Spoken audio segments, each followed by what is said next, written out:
It was 7:23 p.m. on Christmas Eve when my daughter-in-law looked me dead in the eyes in front of 9 guests and said, "You're ruining Christmas. Get out of my house." The words hung in the air, heavy and sharp, like shards of ice. My heart, already a fragile thing at 69, felt like it shattered into 1,000 pieces right there on her pristine, polished hardwood floor. The festive lights twinkling on the Christmas tree suddenly seemed to mock me, their cheerful glow a stark contrast to the darkness that had just enveloped my world.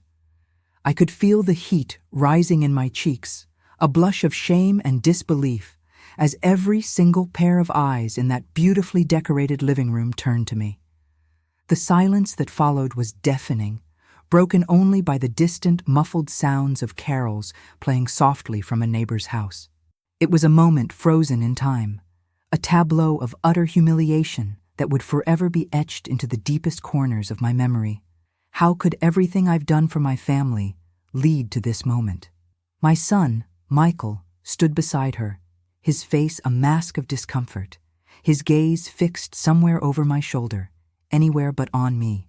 He didn't say a word, didn't offer a hand, didn't even meet my eyes. That silence, his silence, was a deeper cut than any of her harsh words. It spoke volumes of a betrayal I hadn't seen coming, a quiet abandonment that felt colder than the winter night outside. I remember the scent of pine and cinnamon, usually so comforting, now felt suffocating, trapping me in a nightmare I couldn't wake from. My hands trembled, clutching the small, carefully wrapped gift I had brought for my grandson, a hand-knitted scarf I'd spent weeks perfecting. It felt heavy, suddenly meaningless.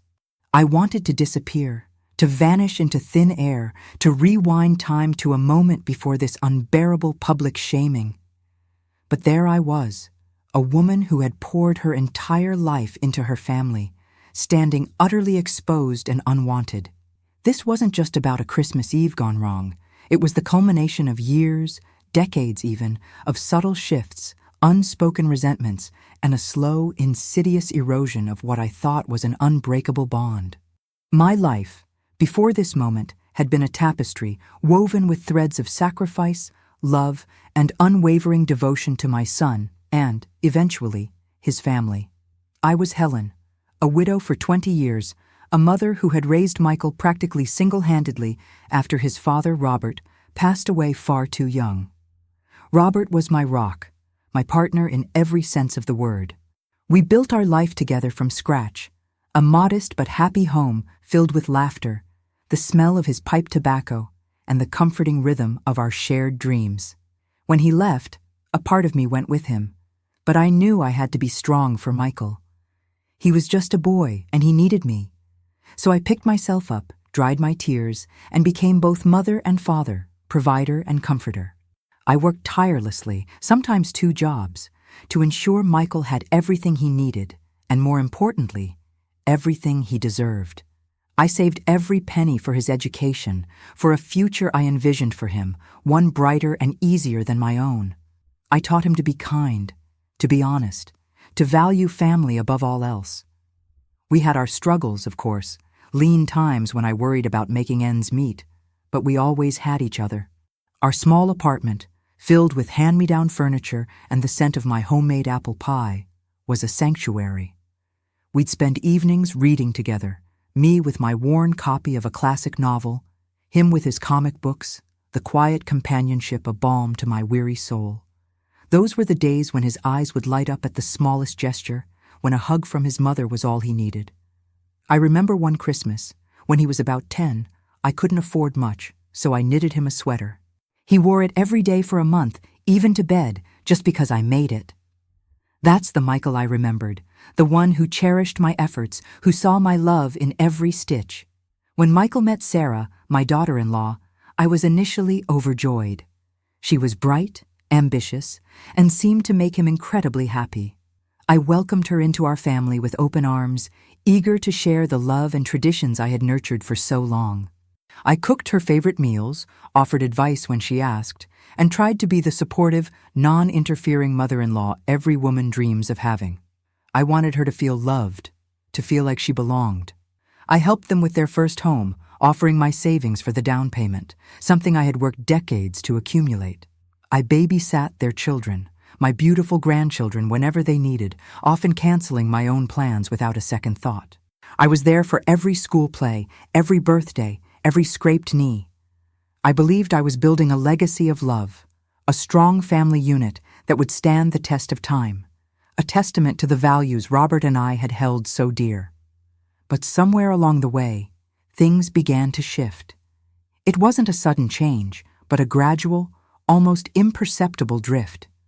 Sarah's smiles became a little less warm, her invitations a little less frequent. Michael, once so attentive, started to seem preoccupied, his conversations with me shorter, his visits less spontaneous. I brushed it off, telling myself it was just the natural progression of life, that young couples needed their space, that I shouldn't be so sensitive. I convinced myself that my role was simply to be there, a quiet, supportive presence, ready to step in whenever needed, never demanding, always giving. I continued to offer help, to bring over meals, to volunteer my time, believing that my consistent love would eventually bridge any growing distance. I truly believed that my unwavering support was appreciated, even if not always explicitly stated. I thought I was doing everything right, being the perfect mother-in-law, the ideal grandmother. I thought I was indispensable. But the truth, as I stood there on Christmas Eve, the weight of Sarah's words crushing me, was that I had become dispensable. Worse, I had become an inconvenience. The realization hit me with the force of a physical blow, leaving me breathless. All those years of giving, of sacrificing, of loving unconditionally, had culminated in this moment of public rejection. It wasn't just Sarah's cruelty. It was Michael's silence that truly broke me. His inability to defend me, to even acknowledge my presence, spoke volumes. It was a betrayal far deeper than any words could convey. A silent scream from the son I had dedicated my life to. The festive atmosphere, the twinkling lights, the scent of holiday cheer. It all felt like a cruel joke. I felt like a ghost in my own family, an invisible presence that was suddenly, brutally made visible only to be cast out. The shame was overwhelming, a burning sensation that spread through my entire body, from my trembling hands to my aching heart. But before I continue, check if you're already subscribed to the channel and leave your like. And tell me in the comments, where in the world are you listening to my story from? I really want to know how far it has reached. The drive home that Christmas Eve was a blur of tears and disbelief. The city lights, usually so enchanting during the holidays, seemed to mock my solitude. My small apartment, once a haven of peace, now felt like a cold, empty shell. I remember fumbling with my keys, my hands still shaking, and stepping into the silence. The scent of the small artificial Christmas tree I had put up, a lonely sentinel in my living room, did nothing to lift my spirits. I just stood there, in the middle of the room, the untouched gift for my grandson, still clutched in my hand, the weight of it a physical ache. I didn't know what to do, where to go, or even how to process the raw, searing pain that had taken root in my chest. It was a pain far deeper than mere sadness. It was the pain of rejection, of being discarded by the very people I had dedicated my life to. I thought back to the conversation I'd had with Michael and Sarah just a few weeks prior. It was a casual Sunday afternoon call, or so I thought. I had called Michael, excited to finalize our Christmas plans. "So, what time should I come over on Christmas Eve, darling?" I'd asked, my voice bubbling with anticipation. I had already started planning my famous cranberry sauce and a special dessert I knew the grandchildren loved. There was a pause, a slight hesitation on Michael's end that I, in my naive optimism, attributed to a bad connection. Then Sarah's voice, clear and crisp, cut in. "Oh, Mom, about Christmas Eve. We actually won't have space for you at the table this year." My smile faltered. "No space? What do you mean, dear?" I asked, trying to keep my voice light, but a knot of dread was already tightening in my stomach. "Well," she continued, her tone annoyingly cheerful, "my parents are coming, and my sister and her husband, and their kids. It's going to be a full house. We just don't have an extra seat." I remember the silence that followed, a heavy, suffocating blanket. My mind raced, trying to comprehend. No space? For me? The woman who had hosted every single family Christmas for the past 40 years. The woman who had spent countless hours preparing meals, decorating, making sure everyone felt loved and welcome. It felt like a cruel joke. I waited for Michael to interject, to say something, anything, to soften the blow, to offer an alternative. But he didn't. He remained silent, a silent accomplice to his wife's words. "But it's Christmas Eve," I finally managed to say, my voice barely a whisper. "It's our tradition." Sarah chuckled, a sound that grated on my nerves. "Traditions change, Mom. We're starting new ones. You understand, right?" No, I didn't understand, not one bit. I felt a cold dread creep into my heart, a premonition of the isolation that was to come. I tried to reason with them, to suggest I could bring my own folding chair or even help set up a separate small table. Anything to be with my family. But Sarah was firm. "No, Mom, it's really just not going to work. It's going to be chaotic enough with everyone else. We'll see you on Christmas Day for a quick visit, maybe in the afternoon, if things calm down." A quick visit? On Christmas Day? After being excluded from the most sacred family meal of the year? The words felt like a slap across the face. I hung up the phone, my hand trembling, tears welling in my eyes. I spent that entire evening and the days leading up to Christmas Eve in a haze of hurt and confusion. I tried to convince myself that it was just a misunderstanding, that they didn't mean to hurt me, that perhaps I was overreacting. But deep down, a seed of doubt had been planted, a bitter truth beginning to sprout. So on Christmas Eve, I found myself alone. I had planned a simple dinner for myself, a small turkey breast, some mashed potatoes, and my famous cranberry sauce, the very one I had intended to bring to Michael's house. As I cooked, the kitchen, usually filled with the joyful sounds of holiday preparations, was eerily quiet. Each chop of the knife, each stir of the pot, echoed the emptiness in my heart. I set a single place at my dining table, a table that had once hosted boisterous family gatherings, now starkly bare, save for one plate, one fork, one glass. The irony was not lost on me. I, who had always ensured everyone had a place, now had no place myself. I sat down to eat, but the food tasted like ash in my mouth. Each bite was a struggle, each swallow a painful reminder of my solitude. The tears came then, hot and relentless, streaming down my face, blurring my vision. I cried for the lost traditions, for the fading memories of Christmases past, for the son who seemed to have forgotten the sacrifices I had made. I cried for the little boy who once wore my knitted sweater with pride, and for the man who now couldn't find a seat for his own mother. The silence of the apartment was punctuated only by my sobs, a symphony of heartbreak. It was the loneliest Christmas Eve of my life, a stark contrast to the warmth and love I had always associated with the holiday. I felt utterly abandoned, a forgotten relic of a past life. The next morning, Christmas Day, I woke up with a heavy heart and swollen eyes. The festive spirit was nowhere to be found. I went through the motions, making myself a cup of tea, trying to find some semblance of normalcy. I knew I was supposed to go to Michael's house later, for that quick visit, but the thought filled me with dread. How could I face them after what had happened? How could I pretend that everything was fine, that my heart wasn't aching with a wound so fresh and deep? I considered not going, just staying home and nursing my wounds in private.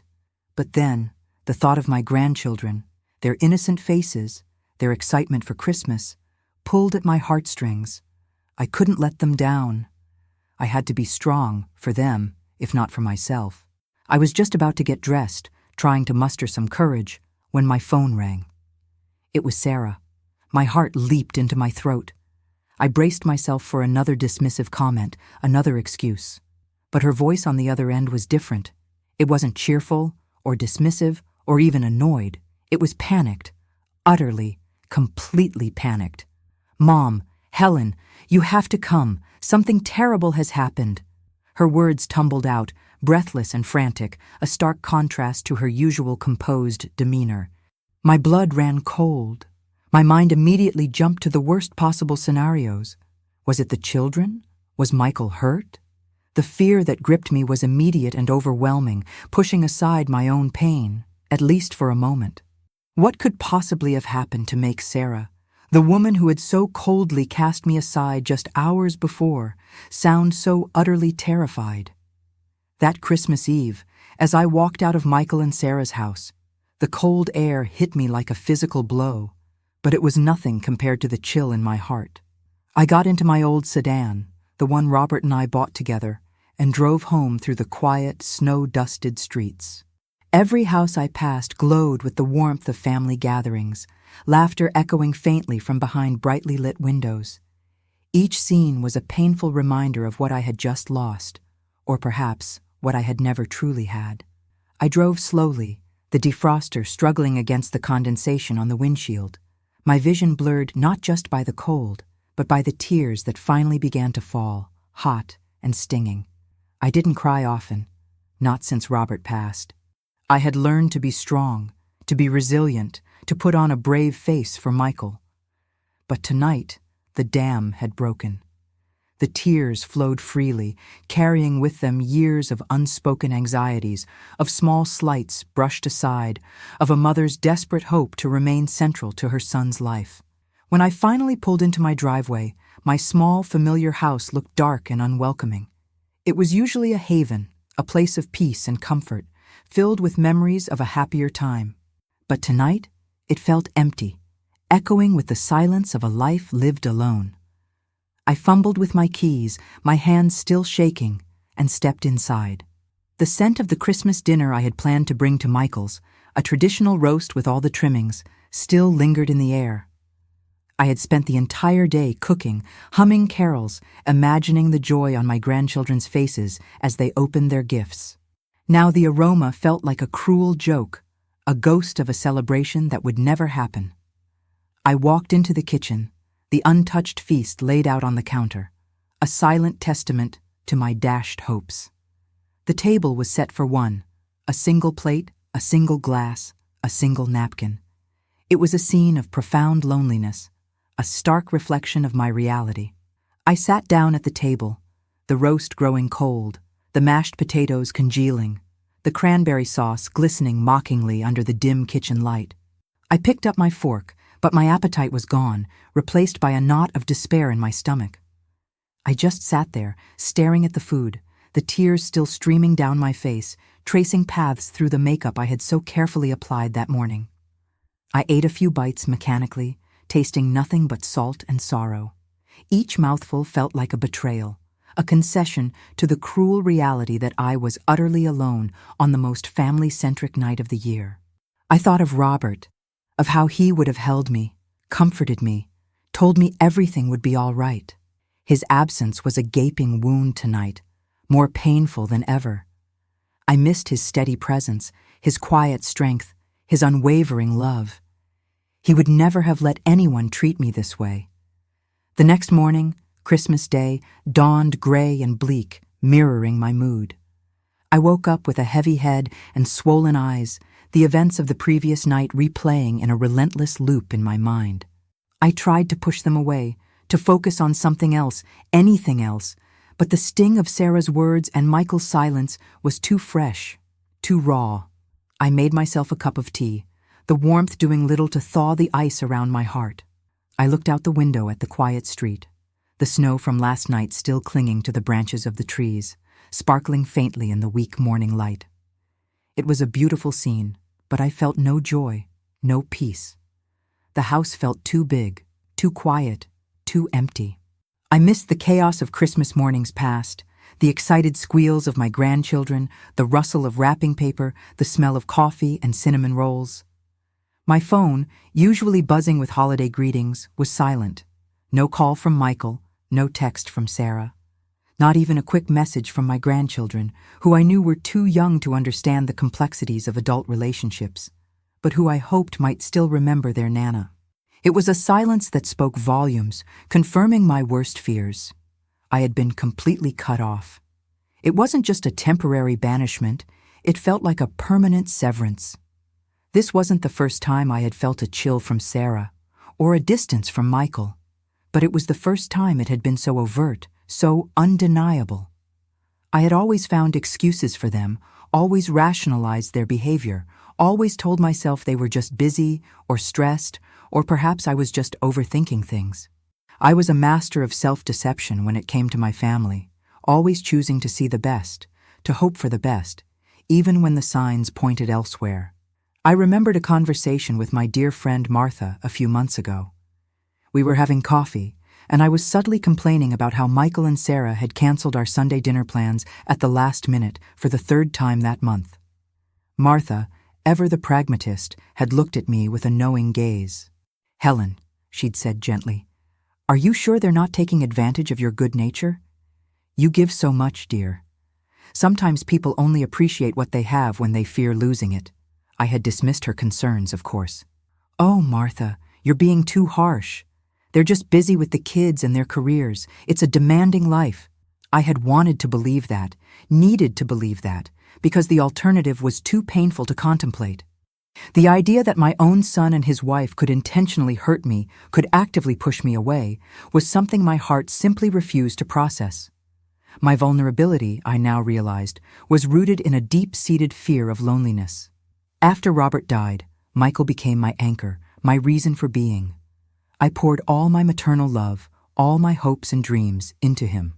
I wanted to be the best mother, the most supportive mother-in-law, the most doting grandmother.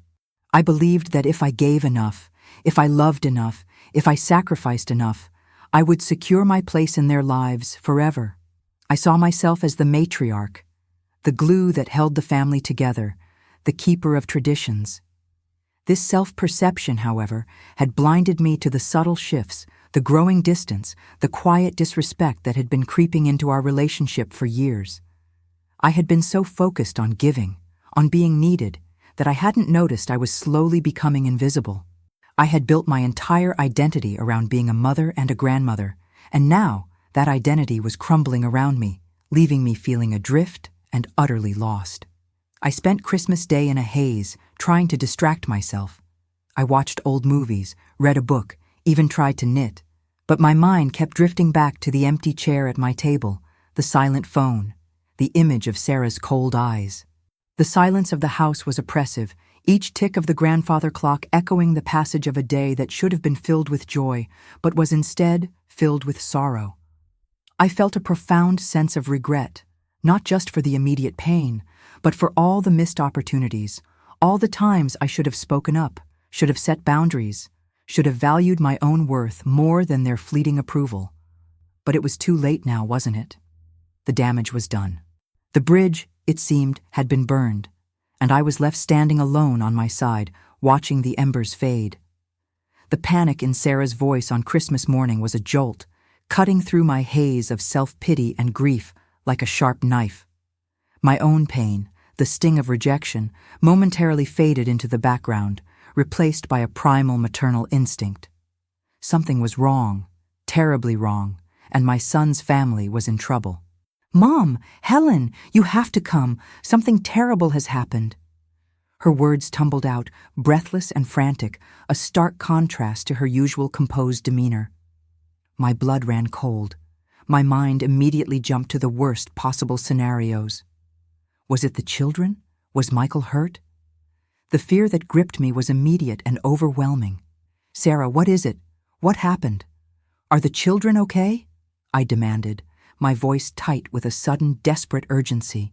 It's the house, Mom, and Michael, he's not himself," she stammered, her voice cracking with genuine terror. I didn't wait for more details. I grabbed my car keys, threw on the first coat I could find, and practically ran out the door. The short drive to their house felt like an eternity. My heart pounded in my chest, a frantic drumbeat against my ribs. Every worst-case scenario flashed through my mind. A fire? A break-in? An accident? The images were terrifying, each one more horrifying than the last. All the hurt, all the anger from the night before vanished, replaced by an overwhelming concern for my family. This was my son, my grandchildren, and despite everything, Sarah was still family. I had to get there, had to help. The thought of them in distress, especially on Christmas Day, was unbearable. As I pulled up to their house, the scene that greeted me was not what I expected, yet it was deeply unsettling. There were no flashing lights, no emergency vehicles, but the front door was ajar, and a strange, acrid smell hung in the air. I rushed inside, calling out, "Michael, Sarah, what's going on?" The house, usually so meticulously kept, was in disarray. Furniture was overturned, cushions were scattered, and there was a pervasive, sickly, sweet odor that made my stomach churn. It looked less like a disaster and more like a struggle, or perhaps a very bad party. But on Christmas morning, my eyes scanned the living room, trying to make sense of the chaos. Then I saw Michael. He was slumped on the sofa, his face pale and drawn, his eyes glazed over. He looked utterly defeated, almost catatonic. Sarah rushed towards me, her face streaked with tears, her hair disheveled. She grabbed my arm, her grip surprisingly strong. "Mom, thank God you're here. I don't know what to do. Everything's ruined," she cried, her voice raw with desperation. "What happened, Sarah? Where are the children?" I asked, my gaze still fixed on Michael, a cold dread settling in my gut. "They're upstairs, with my parents. My sister took them to her house for a bit. They saw some of it," she whispered, her voice barely audible. "Some of what?" I pressed, my patience wearing thin. The argument? And then this." She gestured vaguely around the room, her hand trembling. "Michael, he just snapped. After everyone left last night, he lost it." My mind reeled. Michael? Snapped? My gentle, reserved son? It seemed impossible. Yet the evidence of some kind of breakdown was all around us. The overturned furniture, the strange smell, Michael's vacant stare. It was then that I noticed a small, empty bottle on the coffee table, a prescription label clearly visible. My heart sank. This wasn't just an argument. This was something far more serious. I had seen this look before, years ago, when Robert was struggling with his own demons, before he found sobriety. It was the look of a man who had lost control, who was battling something far bigger than himself. A wave of nausea washed over me. Looking back, I realized there had been signs, subtle at first, that I had chosen to ignore. Michael had become increasingly withdrawn over the past year. He'd often cancel plans at the last minute, citing work stress or fatigue. His calls to me had grown shorter, his voice often flat, devoid of his usual warmth. I'd attributed it to the pressures of his demanding job, the challenges of raising 2 young children, the general stresses of modern life. I'd tell myself, "He's just busy, Helen. Give him space." I didn't want to be a burden, didn't want to seem needy. So I'd backed off, giving him the space I thought he needed, when perhaps what he truly needed was a mother's discerning eye, a deeper conversation, an intervention. There was the time, about 6 months ago, when I visited them unannounced, a rare occurrence, as I always tried to respect their privacy. I had brought over a homemade lasagna, thinking it would be a nice surprise. When Sarah opened the door, she seemed flustered, almost annoyed. The house was unusually quiet, and I noticed a faint, unfamiliar odor, something sweet and chemical that I couldn't quite place. Michael was in his study, the door closed. Sarah quickly ushered me into the kitchen, making small talk, but her eyes kept darting towards the study door. She seemed anxious, on edge. I asked about Michael, and she just shrugged, saying he was working late, as usual. I left soon after, feeling a vague sense of unease, but again, I dismissed it. "They're just busy," I told myself. I shouldn't intrude. Another time, I overheard a snippet of a phone conversation Michael was having. He was in the garage, and the door was slightly ajar. His voice was low, agitated, and I distinctly heard him say, "I can't keep doing this, Mark. It's too much. I'm losing everything." I froze, my hand on the doorknob, about to enter. But then he lowered his voice even further, and I couldn't make out the rest. I hesitated, unsure if I should confront him, if I should ask what was wrong. But the fear of intruding, of being seen as meddling, held me back. I retreated, telling myself it was probably just work stress, a difficult client, nothing more. I convinced myself that if it were truly serious, he would come to me. He always had, in the past. But the truth was, he hadn't come to me in a long time. The distance had grown, and I, in my desire to be the easy mother-in-law, had allowed it to happen. I had also noticed Sarah's increasing irritability. She was often short-tempered with the children, and her patience with Michael seemed to wear thin quickly.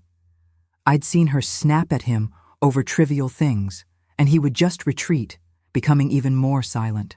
I'd always thought it was just the stress of being a young mother, managing a household and her own career. I'd even offered to help more, to take the children for longer periods, to cook more meals. She'd always politely declined, saying they had it under control. I wanted to believe her, needed to believe her, because the alternative was too unsettling. The idea that their marriage, the one I had invested so much hope and love into, was crumbling, was something I simply couldn't face.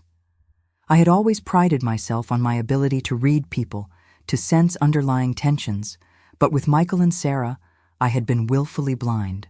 I had seen the cracks, but I had chosen to paint over them with layers of denial and optimistic hope. Sometimes we trust too much in those who don't deserve it. Have you also been disappointed by someone you loved? Share your story in the comments. I want to read you and know I'm not alone in this. The chaotic scene at Michael and Sarah's house on Christmas morning, coupled with Sarah's frantic confession about Michael snapping, sent a cold shiver down my spine. It wasn't just the overturned furniture or the strange smell. It was the look in Michael's eyes, a vacant, distant stare that I recognized with a sickening certainty. It was the same look I had seen in Robert's eyes during his darkest days, before he finally sought help for his struggles. A wave of nausea washed over me, a chilling premonition that something far more insidious than a simple family argument was at play. My son, my gentle, reserved Michael, was clearly in distress, and I, his mother, had been too blind, too caught up in my own desire to be easy and non-interfering to see the depth of his pain. I knelt beside Michael, placing a trembling hand on his arm. His skin felt clammy, and he didn't react to my touch. "Michael, darling, what happened? Talk to me," I pleaded, my voice thick with emotion. He just stared ahead, his lips moving slightly as if trying to form words, but no sound came out. Sarah, still agitated, began to pace. "It was awful, Mom. After you left last night, Michael just started drinking. He got so angry, yelling about work, about money, about everything. He started throwing things. I tried to calm him down, but he just wouldn't listen. He kept saying he was a failure, that he couldn't cope." Her voice broke, and she buried her face in her hands. "And then, he took those pills. I don't know how many. He just swallowed them, one after another." My heart lurched. Pills. That explained the empty bottle, the glazed eyes, the catatonic state. My son, my only child, was in a crisis I had unknowingly allowed to fester. The guilt was a heavy, suffocating blanket. How could I have missed this? How could I have been so preoccupied with my own hurt, my own sense of rejection, that I failed to see the agony consuming my son? The signs, I now realized with agonizing clarity, had been there all along. Subtle whispers that I had deliberately ignored, choosing instead to believe the convenient narrative of busy lives and modern stress. I thought back to the increasing frequency of Michael's late nights at the office. Sarah would often mention it, sometimes with a sigh, sometimes with a hint of resentment. I'd always offered to help with the children, to ease her burden, but she'd always politely declined, saying they had it under control. I remembered one particular evening, about 8 months ago, when I called Michael around 9 p.m. He answered, his voice slurred, and he quickly hung up, mumbling something about a bad connection. I dismissed it as a momentary glitch, a tired voice. But now the memory came back with a chilling clarity. He wasn't just tired, he was likely intoxicated. And I, in my eagerness to believe the best, had chosen to ignore the obvious. Then there were the financial struggles. Michael and Sarah had always been careful with money, but lately there had been subtle hints of strain. Sarah had mentioned cutting back on certain expenses, and Michael had seemed unusually stressed about his job. I had offered to help, to lend them some money, but they had always refused, insisting they were fine. I remembered a conversation with Michael a few months prior, where he seemed unusually agitated about a stock market investment that had gone south. He had brushed it off as minor losses, but his eyes had held a flicker of desperation that I had, at the time, attributed to typical financial worry. Now, I wondered if it was more than just a bad investment. Perhaps it was a symptom of a deeper, more reckless behavior, a desperate attempt to fix something that was spiraling out of control. My biggest emotional failure, I now saw, was my inability to confront. I had always been a peacekeeper, a fixer, someone who avoided conflict at all costs. After Robert's death, I had become fiercely protective of Michael, shielding him from any pain or disappointment. This protective instinct, however, had morphed into an unhealthy avoidance of difficult conversations. I didn't want to rock the boat, didn't want to cause friction, especially with Sarah. I had convinced myself that my role was to be a source of unconditional support, never a source of challenge. This meant I often swallowed my concerns, buried my anxieties, and presented a facade of unwavering optimism even when my gut told me something was terribly wrong. I remembered a particularly telling incident about a year ago. Michael had started coming home late more frequently, and Sarah had confided in me, during one of our rare one-on-one lunches, that she was worried. "He's just so distant, Mom," she'd said, her voice quiet. "He barely talks to me anymore, and he's always on his phone, even when he's home." I had tried to reassure her, telling her that men often retreated when stressed, that it was probably just a phase. I had even suggested she try to be more understanding, to give him space. I had, in essence, validated her concerns while simultaneously dismissing them, all because I was terrified of facing the possibility that my son was unhappy, or worse, that he was struggling with something I couldn't fix. My fear of their disapproval, of being seen as an interfering mother-in-law, had paralyzed me. The truth was, I had allowed myself to be pushed to the periphery of their lives, not just by their actions, but by my own inaction. I had accepted the no space at the table on Christmas Eve because I was afraid of demanding my rightful place. I had allowed Sarah's subtle dismissals to chip away at my confidence, making me doubt my own instincts. I had prioritized their comfort over my own intuition, their perceived happiness over my son's actual well-being. And now, standing in their chaotic living room, watching my son in a stupor, the full weight of my emotional failures crashed down on me. My desire to be loved, to be accepted, to be a good mother-in-law had led me to neglect my most fundamental role, to protect my child, even when he was a grown man. Sarah's voice, sharp with renewed panic, cut through my thoughts. "Mom, what do we do? He's not waking up properly. I tried to get him to drink water, but he just mumbled something and passed out again." She was frantic, her eyes wide with fear. I looked at Michael, then at Sarah, a sudden surge of clarity washing over me. This wasn't about my hurt anymore. This was about saving my son.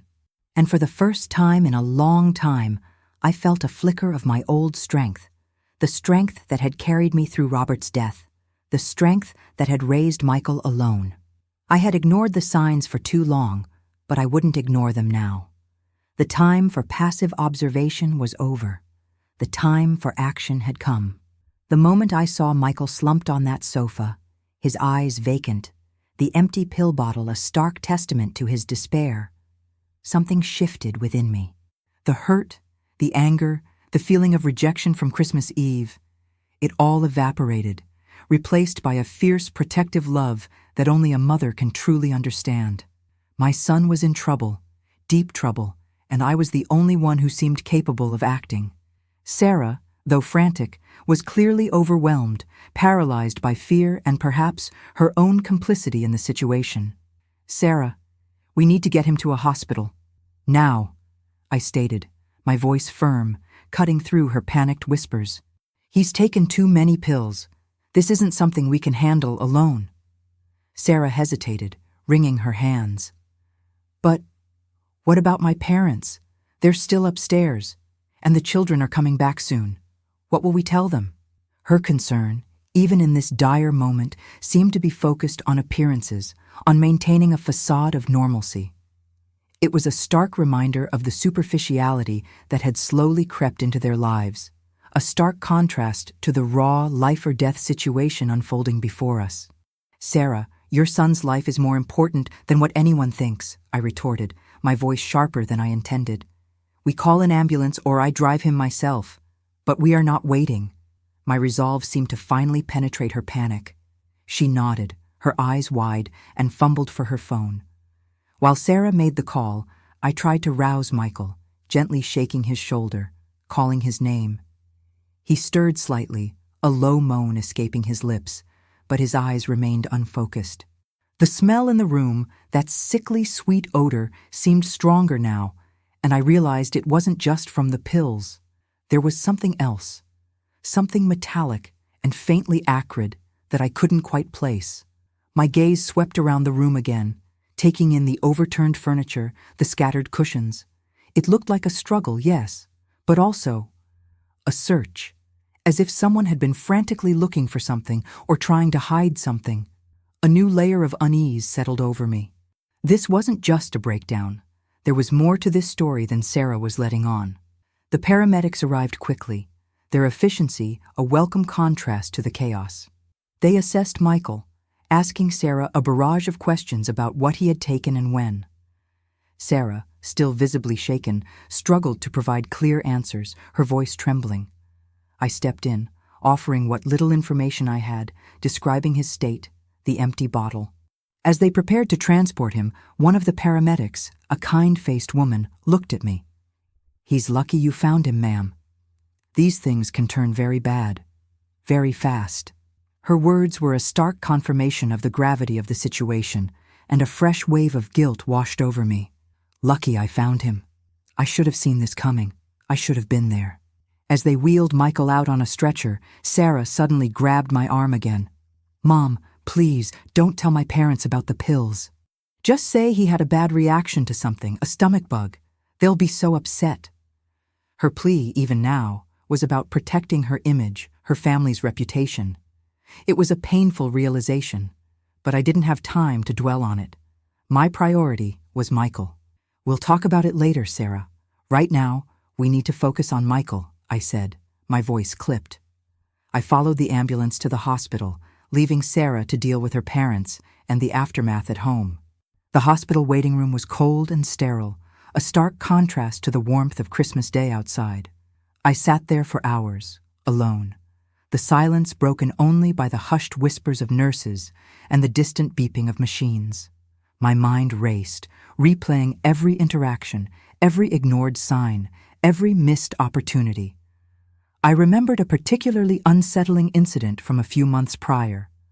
Michael had called me, sounding unusually agitated. He was talking about a business deal that had gone sour, something about a partner who had betrayed him. He'd mentioned losing a significant amount of money he couldn't afford to lose. I had tried to comfort him, to tell him that these things happen, that he would recover. But his voice had held a desperate edge, a raw fear that had lingered with me long after the call ended. I had dismissed it then as typical business stress, but now it felt like a crucial piece of a much larger, darker puzzle. Was this financial distress connected to his breakdown? Was there more to his snapping than just general stress? Another memory surfaced, one that I had consciously pushed away. About a year ago, I had found a small, intricately carved wooden box hidden in Michael's old bedroom closet, back when he was still living at home before he married Sarah. It wasn't locked, and curiosity, a trait I usually kept in check, got the better of me. Inside, nestled amongst some old letters and photographs, was a small, velvet pouch. I opened it, and inside were several small, clear plastic bags, each containing a white, crystalline powder. My heart had leaped into my throat. I didn't know what it was, but it looked illicit. I quickly closed the box, put it back, and tried to convince myself it was nothing, perhaps some old science experiment or something harmless. I told myself I was being paranoid, that my son would never be involved in anything like that. I had buried the memory deep, refusing to acknowledge the implications, choosing instead to believe in the innocent boy I had raised. But now, in the sterile silence of the hospital waiting room, that memory resurfaced with a terrifying clarity. The strange smell in their living room, the disarray, Michael's agitated state, the pills. It all began to coalesce into a horrifying picture. Could Michael be involved in something more serious than just a personal breakdown? Could there be a deeper, darker secret lurking beneath the surface of their seemingly perfect life? The thought sent a fresh wave of fear through me, a fear far greater than any personal hurt. This wasn't just about my son's health. It was about his life, his future, and potentially the safety of my grandchildren. The stakes had suddenly become incredibly high, and I realized with a chilling certainty that I was no longer just a grieving mother. I was a detective, forced to uncover the truth, no matter how painful it might be. While I'm telling you all this, I wonder where you might be listening to me. Write your city's name in the comments. I'd love to know where my words are reaching. The sterile environment of the hospital waiting room felt like a pressure cooker, each passing minute amplifying my anxiety. Hours stretched into an eternity as I waited for news about Michael. My mind was a whirlwind of conflicting emotions, fear for my son, guilt for my past blindness, and a growing suspicion that there was more to this crisis than met the eye. The memory of the small velvet pouch with crystalline powder hidden in Michael's old closet years ago gnawed at me. I had dismissed it then, rationalized it away, but now it pulsed with a terrifying significance. Could my son, the boy I had raised with such care and devotion, be involved in something so dark? Finally, a doctor, a young woman with tired but kind eyes, approached me. "Mrs. Miller, Michael is stable. We've pumped his stomach and he's out of immediate danger. He's very weak and disoriented, but he'll recover physically." A wave of profound relief washed over me, so intense it almost buckled my knees. "Thank God," I whispered, tears pricking my eyes. "Can I see him?" The doctor nodded. "Briefly, but he's not ready for a long conversation. He's been through a lot, and he'll need psychological support. We'll be keeping him for observation for a few days." As she spoke, her gaze lingered on me, a hint of concern in her eyes. "He mentioned some financial difficulties and stress at work. It seems to have been building for a while." I thanked her and made my way to Michael's room. He lay in the bed, pale and fragile, an IV drip in his arm. He looked so much like the little boy I used to tuck into bed, vulnerable and in need of his mother. My heart ached. I sat by his bedside, taking his hand. It felt cold and limp in mine. "Michael, darling," I whispered, my voice thick with unshed tears. "I'm here. You're going to be okay." He slowly opened his eyes, blinking, trying to focus. His gaze met mine, and for a fleeting moment I saw a flicker of the old Michael, the one who trusted me implicitly. Then a shadow crossed his face, a look of shame and despair. "Mom," he croaked, his voice hoarse. I messed up. Badly." Before I could respond, Sarah walked in, her face still pale but now composed, her hair neatly tied back. She had clearly pulled herself together. She gave me a tight, almost forced smile, then turned her attention to Michael. "Oh, Michael, thank goodness you're all right," she exclaimed, rushing to his other side. She avoided my gaze, and I noticed a subtle tension in her shoulders. It was clear she wanted to control the narrative, to ensure that whatever had happened remained contained. I watched her, a new suspicion forming in my mind. Her earlier panic had been genuine, but her quick recovery, her immediate concern for appearances, felt calculated. Later that evening, after Michael had drifted back to sleep, Sarah and I stepped out into the hallway. "Mom, I've told my parents that Michael had a severe allergic reaction to something he ate last night. They bought it. And I've told the children he's just feeling unwell and needs rest. We can't let them know the truth, Helen. It would destroy them. And Michael's career would be over." Her voice was low, urgent, almost a plea. I looked at her, my mind racing. She was right about the children, but the idea of covering up such a serious incident, of pretending everything was fine, felt wrong. It felt like enabling, like burying our heads in the sand. "Sarah, he needs help. Real help, not just a cover-up," I said, my voice firm. She sighed, running a hand through her hair. "I know, Mom. And we'll get him help. But we have to be smart about this. We can't let this get out. My parents are very influential, and if they found out, it would be a disaster for everyone." Her words, though seemingly reasonable, felt manipulative. It was always about appearances, about reputation, about what her parents would think. It was then that I remembered the strange, acrid smell in their living room, the one I couldn't quite place. It wasn't just the smell of stale alcohol or medication. It was something else, something I had smelled before, years ago, when Robert was struggling with his own addiction. It was the faint, metallic tang of burnt sugar, or something similar. A chilling thought struck me. Could Michael have been involved in something more than just taking pills? Could he have been making something? The memory of the velvet pouch, the crystalline powder, flashed through my mind again. My heart pounded. I had to know the truth. I couldn't stand by and watch my son self-destruct, or worse, be dragged into something dangerous, without understanding the full scope of the problem. My protective instincts, once clouded by my own insecurities, were now fully engaged.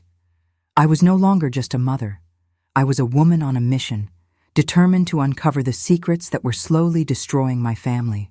The next day, while Michael was still recovering in the hospital, I decided to go back to their house. Sarah was with him, and I told her I needed to pick up some things for Michael. She seemed relieved, probably thinking I was just being helpful. But my true intention was to investigate. I needed to see that living room again, to look for clues, to confirm my terrifying suspicions. As I drove, my hands gripped the steering wheel tightly, my knuckles white. The fear was palpable, but beneath it, a steely resolve had taken root. I wouldn't rest until I understood what was truly happening to my son. When I entered their house, the strange smell was still there, though fainter. The living room had been tidied, the furniture righted, the cushions replaced. Sarah had clearly worked quickly to erase the evidence of the previous night's chaos. But she couldn't erase everything. My eyes scanned the room, searching for anything out of place. I noticed a faint dark stain on the carpet beneath where the coffee table had been, partially obscured by a decorative rug. It looked like a burn mark, small but distinct. My heart hammered in my chest. Burnt sugar. Or something that smelled like it. This wasn't just a breakdown. This was evidence of something far more sinister. I moved closer, my breath catching in my throat. As I knelt down, pretending to adjust the rug, my fingers brushed against something hard and metallic tucked beneath the edge of the sofa. I carefully pulled it out. It was a small, tarnished silver locket, one I had never seen before. It wasn't Sarah's, and it certainly wasn't mine. It was old, intricately engraved with initials that weren't Michael's or Sarah's. My mind raced. Who did this belong to? And why was it hidden here amidst the chaos of Michael's breakdown? This wasn't just a random piece of jewelry. It felt like a clue, a thread leading into a labyrinth of secrets. The more I uncovered, the more I realized that the story I thought I knew about my son and his family was a carefully constructed facade, and beneath it lay a truth far more disturbing than I could have ever imagined. The small, tarnished silver locket I found beneath the sofa in Michael and Sarah's living room felt heavy in my hand, a tangible piece of a puzzle I was desperately trying to solve. Its intricate engravings, the unfamiliar initials, screamed of a secret, a life beyond what I knew of my son. My heart pounded with a mix of fear and a grim determination. This wasn't just about Michael's breakdown anymore. It was about uncovering a truth that felt increasingly dangerous. I carefully tucked the locket into my pocket, my mind racing, trying to connect the dots between the strange smell, the burn mark, the pills, and now, this mysterious piece of jewelry. I spent the next few days visiting Michael in the hospital, trying to glean more information, but he remained withdrawn, His answers vague and evasive. He spoke of immense pressure at work, of feeling overwhelmed, of a sense of failure. He admitted to drinking heavily and taking the pills to cope, but he wouldn't elaborate further. Sarah was constantly by his side, a vigilant guardian, subtly steering conversations away from anything too probing. Her presence felt less like comfort and more like control, a silent barrier between me and my son. I noticed her eyes would dart to me whenever I asked a difficult question, a silent warning in their depths. It was clear she was trying to protect something, or someone. My instincts, sharpened by years of motherhood and now fueled by a mother's desperate fear, told me there was a deeper layer to this story. The burn mark on the carpet, though small, was too deliberate to be accidental. The smell, though fading, still lingered in my memory. And the locket. It was the key. I knew I couldn't confront Sarah directly without more evidence. She was too adept at deflection, too skilled at maintaining appearances. I needed to find out who the locket belonged to, what those initials meant, and how it connected to Michael's current state. I decided to start my own quiet investigation. I took the locket to a local antique shop, pretending I had found it among some old family heirlooms. The shop owner, a kindly old woman with spectacles perched on her nose, examined it carefully. "This is quite old, dear," she mused, tracing the initials with a wrinkled finger. "Looks like JM, or perhaps JW. And the style is late 19th, early 20th century. Very unique craftsmanship. This would have belonged to someone of considerable means. JM or JW. The initials meant nothing to me. But the age of the locket, its value, only deepened the mystery. Why would something so old and potentially valuable be hidden in Michael's living room? My thoughts kept returning to Michael's earlier mention of financial difficulties and a business deal gone sour. Could this locket be connected to that? Was Michael involved in something illegal? Something that put him in danger? The idea was terrifying, but I couldn't dismiss it. My son, the boy who once wore my knitted sweater with such pride, seemed to be a stranger to me now, a man entangled in a web of secrets. One afternoon, while Sarah was at the hospital with Michael, I decided to go back to their house again.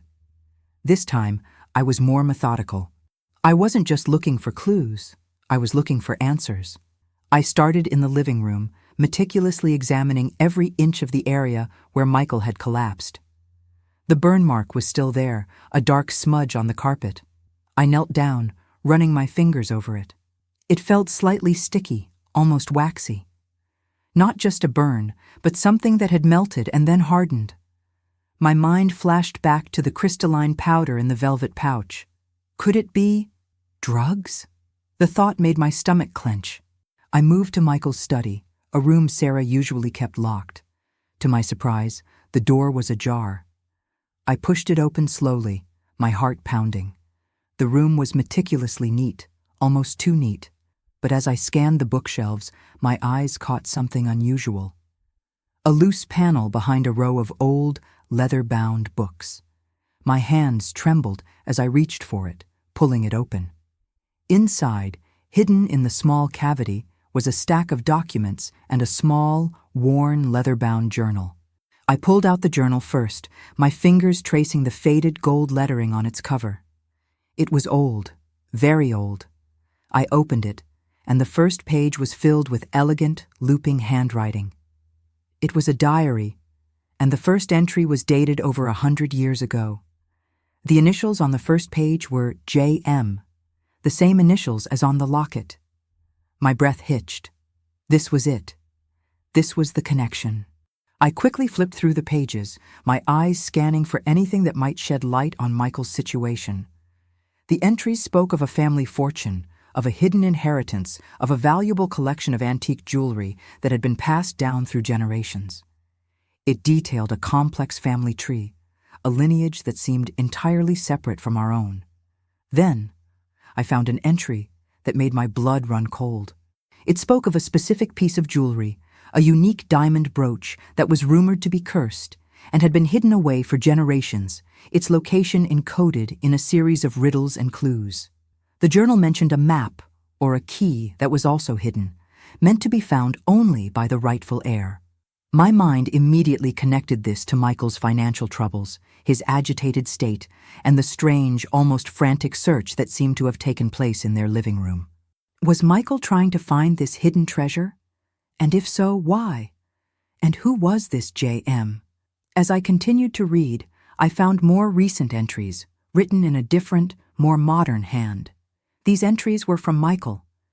He had discovered the journal and was clearly obsessed with finding this hidden inheritance. He wrote about his mounting debts, his failed business ventures, his desperation to provide for his family. He spoke of Sarah's growing impatience, her constant pressure for more money, for a more luxurious lifestyle. He even mentioned a partner who was helping him decipher the clues, someone named Mark. The same Mark he had mentioned on the phone, the one he was losing everything with. The journal revealed a terrifying truth. Michael wasn't just struggling with addiction. He was caught in a desperate, dangerous treasure hunt, driven by financial ruin and Sarah's relentless demands. He believed this hidden fortune was his only way out. The pills, the alcohol, the breakdown, they were all symptoms of a man pushed to his absolute limit, risking everything for a desperate hope. And Sarah, my seemingly composed daughter-in-law, was not just aware of it. She was actively pushing him, fueling his obsession. The confrontation I had been dreading was now inevitable. I had to expose the truth, not just for Michael's sake, but for the sake of my grandchildren, who were unknowingly caught in the crossfire of this dangerous game. The old, leather-bound journal, filled with entries from both a distant ancestor and my own son, lay open on the desk in Michael's study. Its pages revealed a horrifying truth. Michael wasn't just struggling with addiction. He was caught in a desperate, dangerous treasure hunt, driven by financial ruin and Sarah's relentless demands. He believed this hidden fortune, a cursed diamond brooch, was his only way out.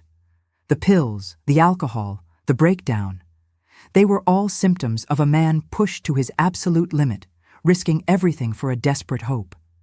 And Sarah, my seemingly composed daughter-in-law, was not just aware of it.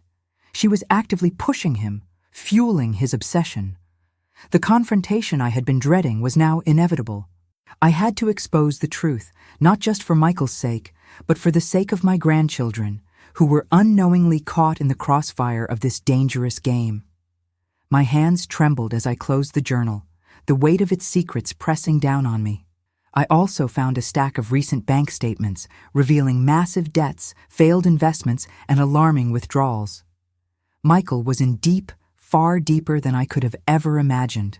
The partner he mentioned, Mark, was clearly more than just a business associate. He was an accomplice, perhaps even a manipulator. The thought that my son was involved in something so reckless, so potentially criminal, sent a cold dread through me. I carefully put the journal and the statements back in their hiding place, my mind already formulating a plan. I couldn't just confront Sarah. I needed to be strategic, to have all my facts straight.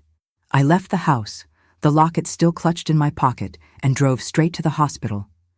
Michael was still weak, but he was more lucid. Sarah was there, sitting by his bedside, scrolling through her phone, occasionally offering him a glass of water. I walked in, my gaze fixed on Sarah. "Sarah, we need to talk, privately," I said, my voice calm but firm. She looked up, startled, a flicker of annoyance crossing her face. "Mom, now isn't the time. Michael needs his rest." "No, Sarah. The time is now. Michael, I'll be right back. I just need a word with Sarah." I met Michael's eyes, trying to convey a silent message of reassurance, of strength. He looked at me, a flicker of fear in his eyes, but also, perhaps, a hint of understanding. I led Sarah to a quiet corner of the waiting room, away from prying ears. The fluorescent lights hummed, casting a harsh glow on her face. "I know, Sarah," I began, my voice low and steady.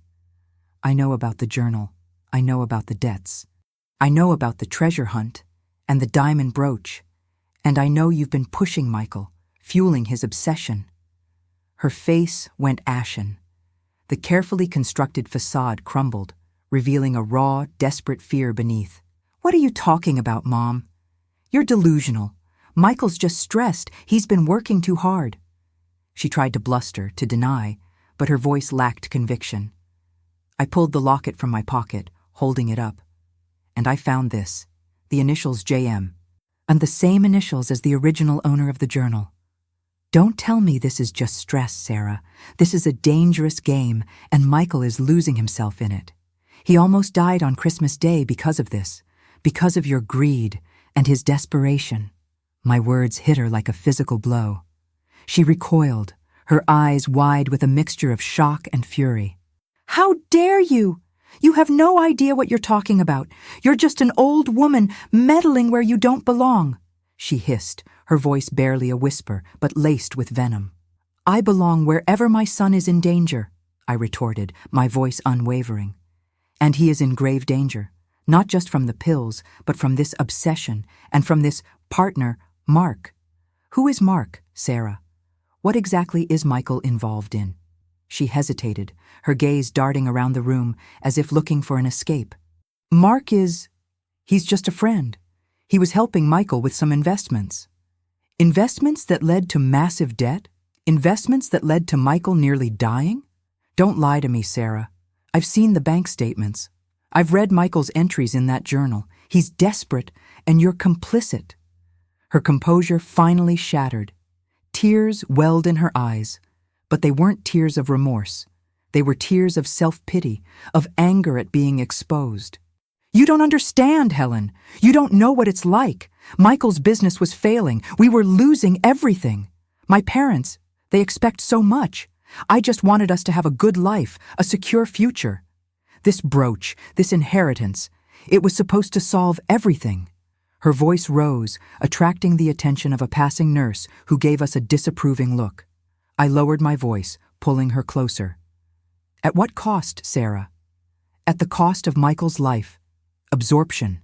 Her shoulders slumped, and she buried her face in her hands, sobbing. I didn't mean for it to go this far. I just wanted to help him, to help us. Her confession, though still tinged with self-justification, was a crack in her armor. Help him by pushing him to the brink? Help him by encouraging him to chase a cursed treasure? Sarah, this has to stop, now. Michael needs professional help, not a treasure map, and you need to be honest with him and with yourself. The climax of this painful confrontation wasn't a shouting match, but a quiet, devastating unraveling of years of deceit and denial. Sarah, stripped of her defenses, finally admitted the full extent of Michael's involvement with Mark, a shady character who had convinced Michael that the journal and the locket were keys to a vast hidden fortune. Mark had been supplying Michael with the pills, ostensibly to help him focus on deciphering the clues, but in reality to keep him dependent and pliable. He had also been siphoning money from Michael's dwindling accounts, promising grand returns that never materialized. The burn mark on the carpet? It was from a small, makeshift chemical setup Mark had used to test some of the clues, a dangerous and illegal operation. The truth was far uglier than I had imagined. Michael wasn't just struggling with addiction. He was being exploited, manipulated, and slowly destroyed by a con artist, all while his wife, blinded by ambition and fear of social judgment, stood by and even encouraged his dangerous obsession. My heart ached for my son, for the innocent boy who had been twisted into this desperate man. But a fierce anger also burned within me, an anger at Sarah for her complicity and at Mark for his predatory actions. I still wonder if I did the right thing.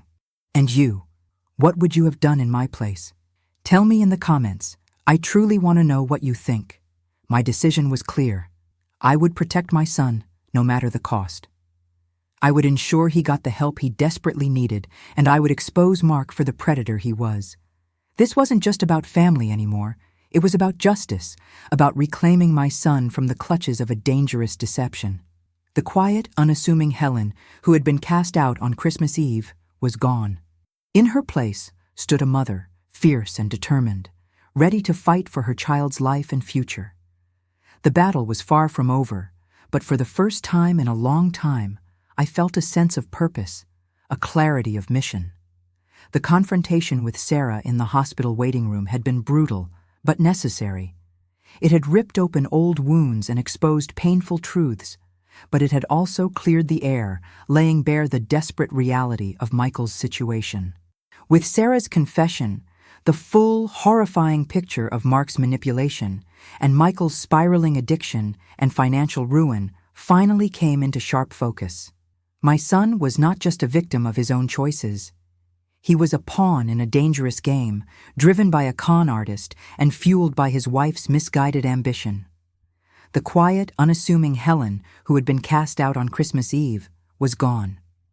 In her place stood a mother, fierce and determined, ready to fight for her child's life and future. The immediate aftermath was a whirlwind of activity. I contacted a lawyer, a trusted friend of Robert's, who immediately understood the gravity of the situation.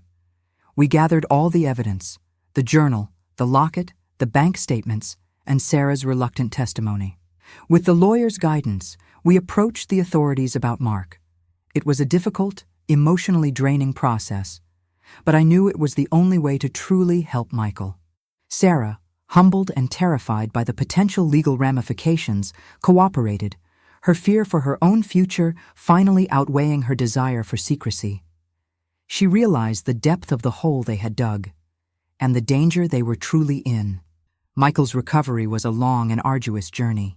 He was transferred from the general hospital to a specialized rehabilitation facility, where he began the painful process of detox and therapy. It was heartbreaking to see him so vulnerable, so broken, but also a relief to know he was finally getting the help he desperately needed. I visited him every day, sitting by his side, holding his hand, reminding him of the strong, kind man he truly was, the man who had once worn my knitted sweater with such pride. We talked for hours, slowly peeling back the layers of his pain, his shame, his desperation.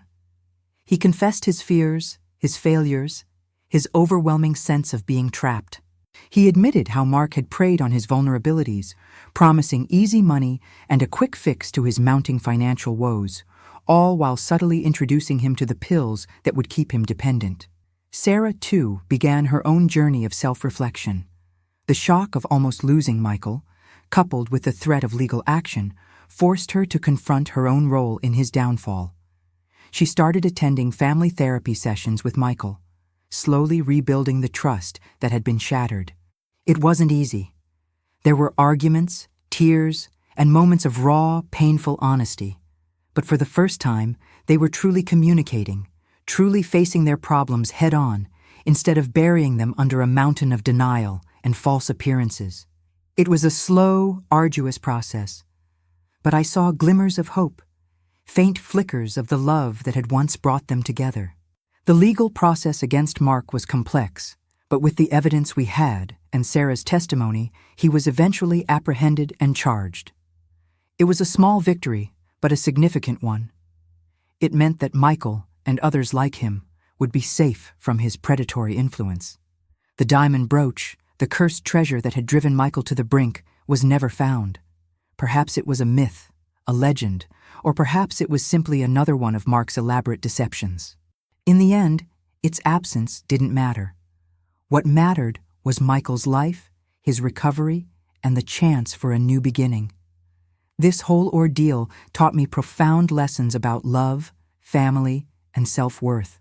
I had spent so many years trying to be the perfect mother-in-law, the easy mother, always giving, never asking, always accommodating, never confronting.